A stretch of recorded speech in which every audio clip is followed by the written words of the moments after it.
I've been a photographer for coming up to 13, 14 years. When I first went on a digital dawn workshop, having bought my first digital SLR to learn how to use it. And the love of landscape photography has grown from there.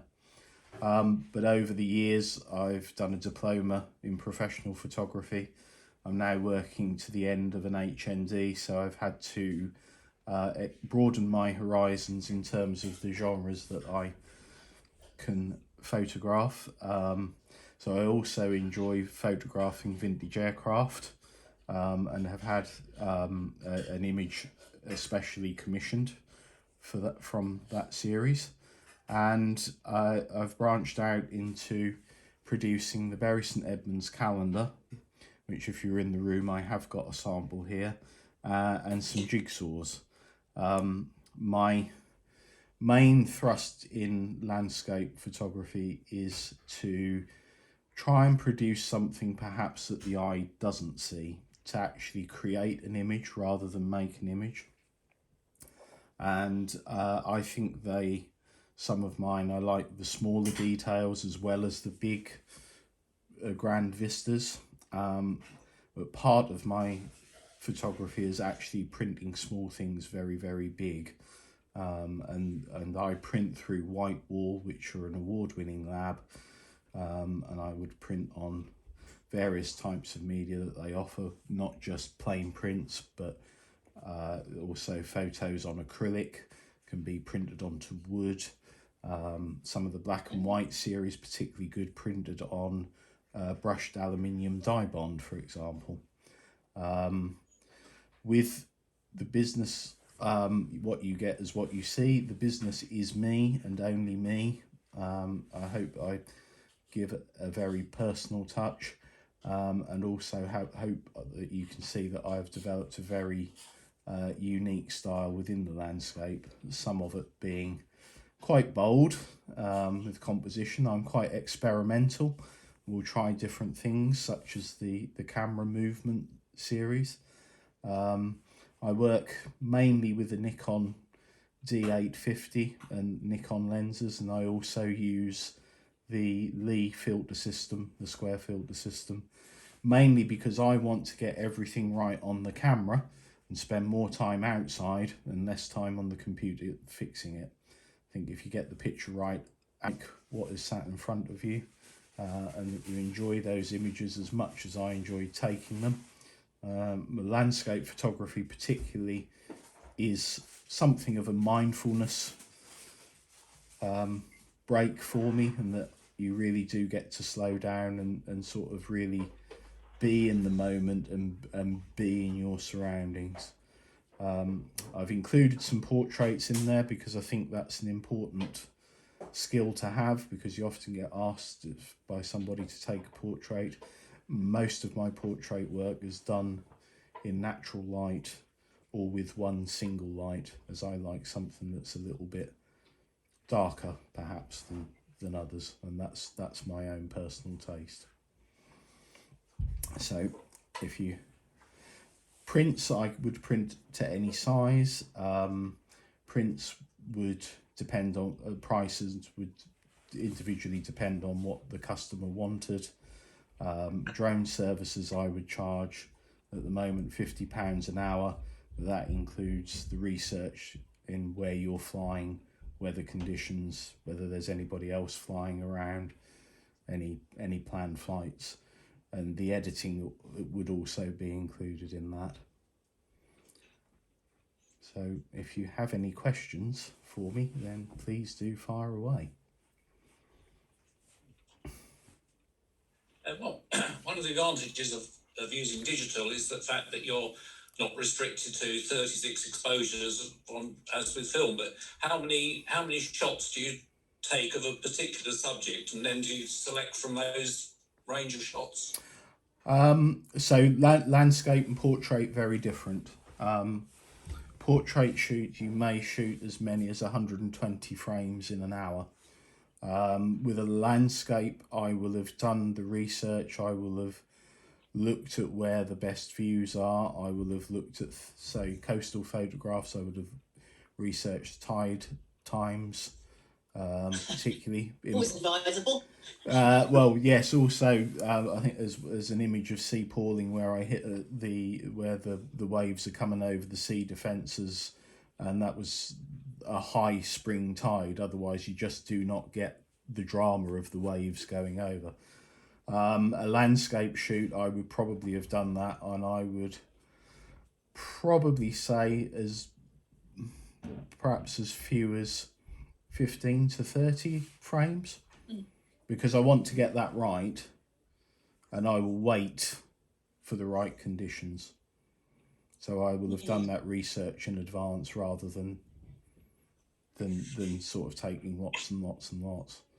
I think part of this, I do still shoot 35mm film, so I think that teaches you to slow down and make the best use of your frames, because actually getting film processed at the moment is quite an expensive thing to do. Some of the images are from 35mm film that you've got in front of you. That's shot on a Nikon F6, so the lenses are interchangeable between the digital camera and the film camera. Okay, sorry, so you asked that? No, that's all right. No, I was going to say some of the sort of black and white with the really moody skies. I mean, how did you achieve those? Was it just manipulation after the shot had been taken? Slightly. They're actually taken on an infrared converted camera, where the sensor's actually been converted, because if you use infrared filters, they're actually black. You can't see anything through them. You can get them at various different wavelengths. The beauty of the infrared is that when you process, you just process the individual color channels. So you just process the red, the green, and the blue, and then you get something that's very, very, very dark. Yeah. Quite visionary. Yeah, so a blue sky can be blackened, and that's mainly by manipulation of the red and the orange. Obviously, anything that's green goes white, so you can take a picture in the middle of summer and of green grass, green trees, and they look like they're covered in frost, which I think and it gives it a really nice contrast. I think the contrast is something that, again, is a personal taste. Some people like it, some people are not so keen. I personally think black and white should be black and white. Yeah. And not grey, if you can understand that. Yeah. I think you can get some that are very The grey. contrast makes it incredibly dramatic. Yes. Yeah. Well, this is a sort of film noir, isn't it? Yes. It was the film they were using, which was Ilford FP4 or something, which was very contrasting. It's Ilford SFX as well. So Ilford SFX is actually infrared film. I think there's a picture in there in the air section, which is actually the front landing gear of Concorde, which was the one that was commissioned with all the cables coming down. That was actually taken on an Olympus trip, so that's a 35mm fixed lens camera. Right. On Ilford, Yeah. on Ilford SFX film 200 SFX 200. Again, you get that very richness of blacks and then the whites, and if that's actually printed on aluminium dye bond for that customer. So actually, where he's got it hanging up on the wall, as the sun moves, different parts of the picture actually light up and go dark. That's quite a nice finish for that sort of photograph. It would work well on the one, I think it's a Breckland one, over the fields with the line of trees and the clouds. I think it would work well on that as well. So Do you think the fact that you can manipulate photographs that you've taken and you can just adjust them, or you can actually manipulate them so you achieve incredible things, but do you think that's taken anything away from the skill of photography itself? To a degree, yes. I could argue the other side of the coin, you kind of blurs into the realms of digital art, and Yeah. so that from that point of view, composite images, it's called compositing, where you Mm. add bits together, or you can cut bits out of one photograph and paste them in another. But that's, in a way, that's a different skill, isn't it? I It is a suppose. different skill. It's not something that I do a lot of. I will try to produce something fairly true to what I've seen, Mm. because I think for my photography, it's got to look realistic. Yeah. Mm. I think, and I think the viewer wants it to look identifiable and realistic. Yeah, I was going to ask you that about the landscapes, because you talked about bold colour, which I call saturated colour. Mm-hmm. And did you deliberately turn the sort of colour up in those pictures, or was it actually what you saw or what you wanted to see? When you get very close up, I think you can appreciate those colours. I think they do look different when you are very close up, so say when you're several feet away. There will be occasions where it's done deliberately, and that would be using a circular polarizing filter more than anything else. So again, it's done in the field. There may be a few where I, rather than on the processor of Lightroom, you've got the saturation slider. I tend to use the vibrance rather than the saturation slider, make things more vibrant. I think if you've got something that is very colourful, it does deserve to need to work on my marketing and boost the sales of these. At the moment, I have Bury St Edmunds calendars, and I have some jigsaws for Bury St Edmunds where I work with my local calendar. So I hope to be able to make enough money from that and from drones to, rather than take over income, to supplement some income. So I still intend to work as a doctor part-time, and I intend to work as a photographer part-time. I think there's definitely local popularity, and it's just spreading that wider, and then turning turning the likes into sales is the big thing. I think. Well, I hope that goes well. Does it take individual shots, or does it produce a video which you grab? No, it does both. You switch. You switch from one to the other. You can switch from one to the other. Yeah. Thanks. I'm just going to ask a question about your portrait pictures. So how do you connect with your clients and decide on your location and costume, and how do you get them to pose in a way that you would like to get a feeling out from a particular image? How does that conversation happen? Most of the models are professional models, so they'll be pitching for you to photograph them as well. You often would communicate that sort of information before the shoot and what you're looking to do. I have used Purple Port, where I've put a casting out of, this is what I'd like to do, this is what I've got. It may link them. I often use Pinterest to create mood boards, so it's got a look on there from start to finish that I can share with them. Okay. Movement, I think you've just got to pose in the model. You just need to see where the light is and what's the best pose for that light. How to make the model look the best they possibly can using that light. And sometimes it is asking them to be in an uncomfortable position for a few seconds, but that's usually all it is, and most of them will be used to doing that sort of thing.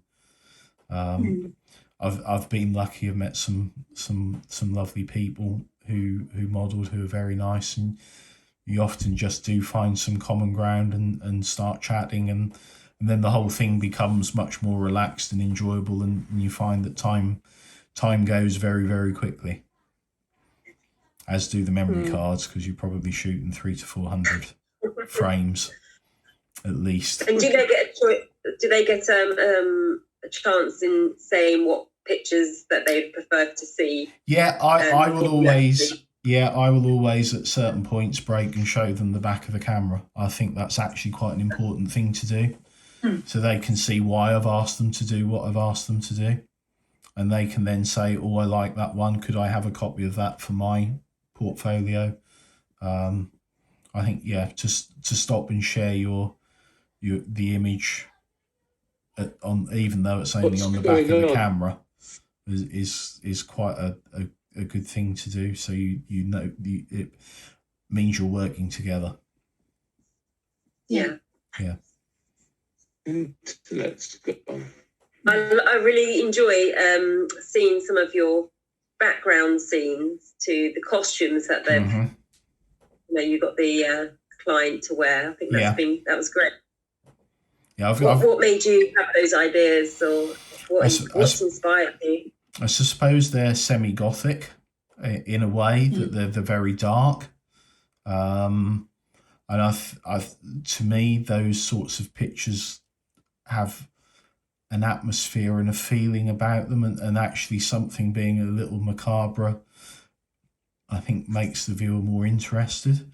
I'm going to go back to the photos in Venice, because when you walk around Venice and you see all the very shops selling all these masquerade ball masks, which is really people, I suppose, is that people trying to be somebody else or pretending to be someone else, adds a little bit of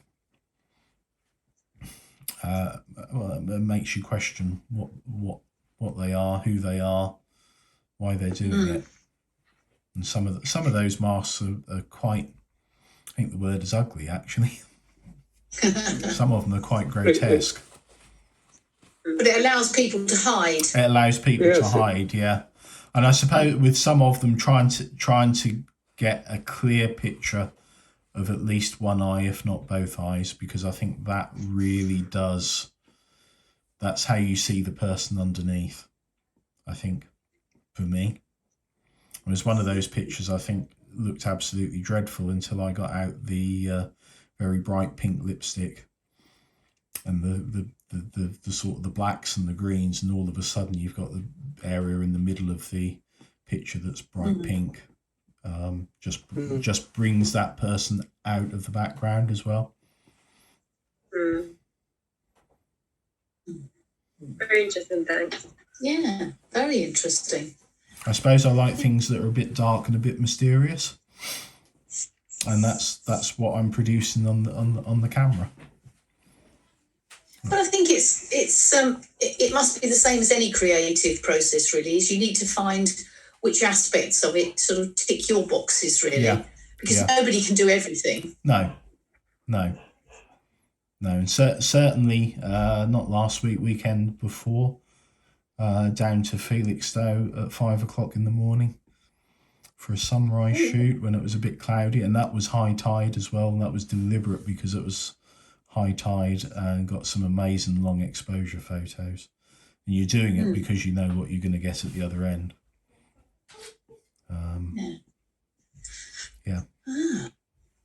So you're not actually sort of prowling the streets like a big game hunter with your camera open for a photo. Then it's quite premeditated.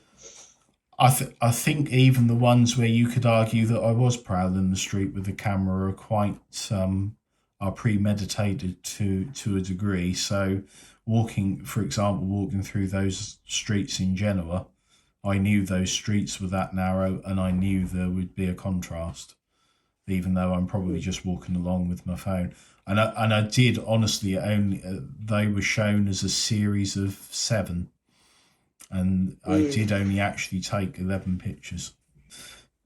Even if it's not done to absolute proportions of writing everything down, there is a plan for every shoot. So, so what is one thing you wish you knew when you started photography? You know, there's something you go, I wish I knew that from the beginning. I